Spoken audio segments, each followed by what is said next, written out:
안녕하세요 유튜브 시청자 여러분, 제자르입니다.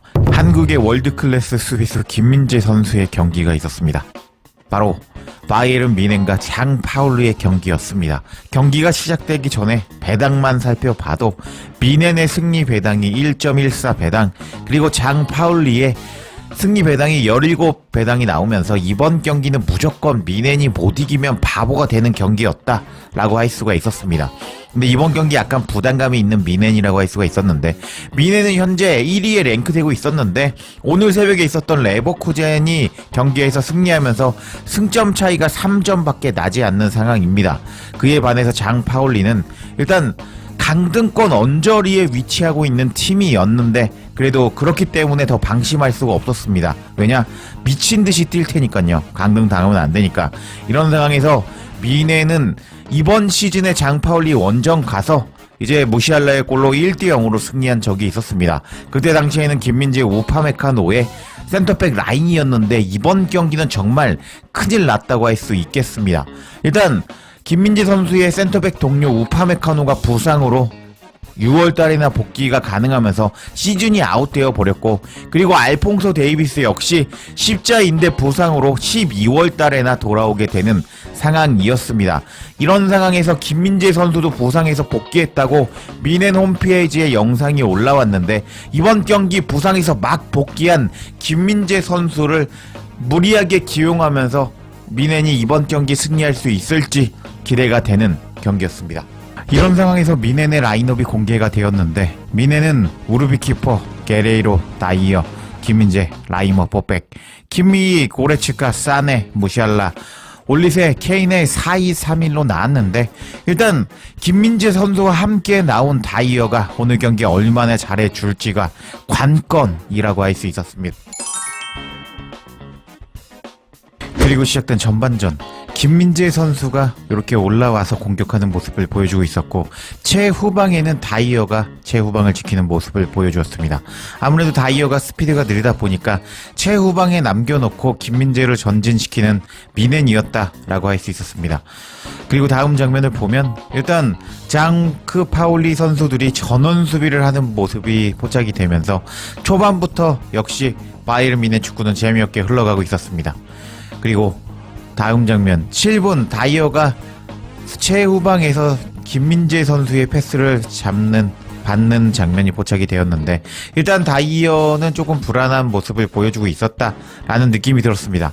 그리고 8분에는 우르브 키퍼가 상대편 공격수에 약간 뜬 공을 어렵게 쳐냈는데 위로해주는 다이어의 모습이 포착이 되기도 했습니다.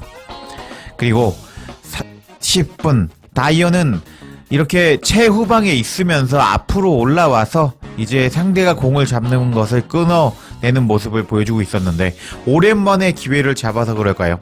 그리고 우파메카노가 시즌 아웃이 되었기 때문에 상당히 의욕적인 다이어였다 라고 할 수 있었습니다.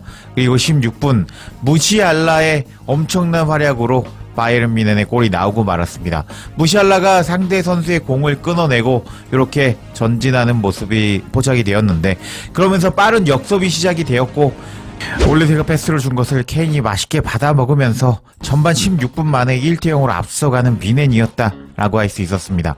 근데 경기는 재미없었고요. 일단 김민재 선수가 또 장크 파울리 선수들이 계속 수비하는 모습이 포착되자 앞으로 돌진하면서 드리블 치는 모습이 나오기도 했습니다.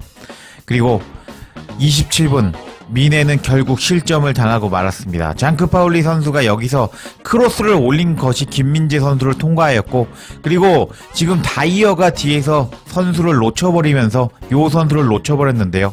다이어도 저 선수를 놓쳐버리면서 그대로 공이 전달이 되었고, 장크 파울리 선수의 골이 들어가면서 27분 만에 동점이 되어버린 뮌헨이었는데, 와, 일단 김민재 선수는 여기 있었기 때문에 공을 못 끊어도 어쩔 수 없었습니다. 근데 다이어는 뒤에 있었기 때문에 여기 따라가서 이 선수를 막았어야 했었는데 막지 못했고, 다음 장면을 보면 충격적인 장면이 나왔는데, 일단 공이 지나가고 있는데 다이어는 다리를 뻗을 생각을 하지 않고 그냥 쳐다보면서 그냥 뒤에 선수 없겠지라는 어이없는 수비를 하고 말았는데, 이번 골은 김민재 선수가 여기서 통과시켰다는 잘못도 있지만 결과적으로는 이 선수를 막아야 되는 다이어가 막지 못했고 그냥 쳐다보고만 있었다. 이런 다이어의 어이없는 수비 덕분에 미넨이 선제골을 실점했다라고 할 수 있었습니다. 그리고 이렇게 멘탈이 터진 콤파니 감독이 포착이 되었는데, 와, 지금 우파메카노가 시즌 아웃이 되면서 다이어가 나올 수밖에 없는 상황인데, 일단 콤파니 감독도 마음이 정말 어이가 없다고 할 수 있겠고, 그리고 다이어와 함께 나와야 되는 김민재 선수도 정말 큰일 났다고 할 수 있었습니다. 그리고 계속 경기를 살펴보면요, 일단 지금 무시알라가 박스 안에서 슈팅을 때렸는데 옆구물에 맞아버리면서 일단 어렵게 상대 수비를 뚫고 있는 미넨이었다라고 할 수 있었습니다. 그리고 36분에도 김민재 선수는 최전방까지 올라가서 이제 수비하는 모습을 보여줬는데, 장크파울리가 역습을 시도하려고 있었는데 김민재 선수가 저렇게 상대 진영에서도 공을 쉽게 끊어내면서 상대의 공격을 상대 진영에서 끊어내는 미친 모습을 보여주고 있었다라고 할 수 있었습니다. 김민재 선수 이렇게 좋은 활약을 보여주고 있었는데, 일단 장크파울리 수비진이 너무 단단했습니다. 미넨은 항상 이렇게 밀집 수비를 어렵게 뚫는 모습을 보여주는데, 일단 케인이 골을 넣은 걸 빼고는 위협적인 장면이 나오지 않은 미넨의 공격이었고, 그리고 김민재 선수가 계속 여기까지 올라와서 공격의 빌드업의 시발점이 되는 김민재 선수였는데, 조금 여기 어이가 없는 것이 미넨 선수들이 이렇게 장크파울리의 수비를 쉽게 뚫지 못하는 모습을 보여주고 있었습니다. 정말 재미없는 미넨의 경기였다. 솔직히 김민재 선수 아니었으면 이런 경기 안 본다 라고 할 수 있는 정말 쓰레기 같은 미넨의 경기력이었습니다. 이렇게 계속 경기는 지나가고 있었고요. 그래서 결국 경기는 전반전은 0대 0이 아닌 1대 1로 끝이 났는데, 점유율은 미넨이 69%, 그리고 슈팅 11개, 유효슈팅 4개 날렸지만 한 골밖에 못 넣었고요. 그리고 장크파울리가 슈팅을 5개, 유효슈팅 2개 날리면서 일단 수비한 것 치고는 실속을 챙기고 있었다 라고 할 수 있었습니다. 그래서 후반전에 이제 막상 무시알라가 공을 위에서 끊어내면서 골을 넣은 미넨이었기 때문에 재수없다가는 승리하지 못할 가능성이 있는 전반전의 쓰레기 같은 미넨의 경기력이었습니다.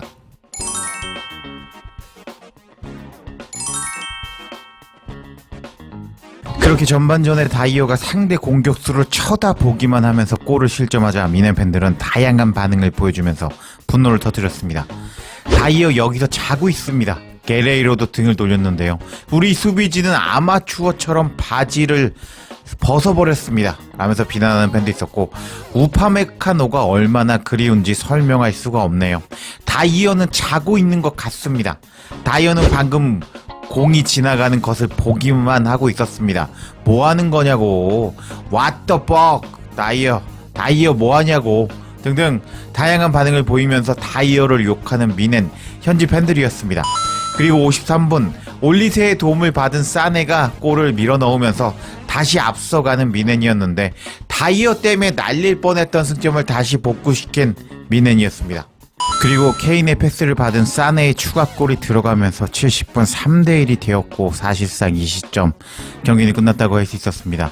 오늘 김민재 선수가 부상 복귀하면서 바로 선발로 복귀해서 팀을 승리로 이끌었는데, 우파메카노의 부상으로 어쩔 수 없이 앞으로 계속 선발로 나올 것으로 예상이 되는 다이어는 정신 나간 수비를 보여주면서 미넨의 수비력이 걱정이 되는데요. 김민재 선수가 리그 우승하고 챔스도 우승하기를 기원하면서 영상 마치겠습니다. 제자리에 영상 놓치지 않도록 알림 설정 해주실 것을 부탁드리며 영상 마치겠습니다. 구독과 좋아요, 댓글은 사랑입니다. 감사합니다.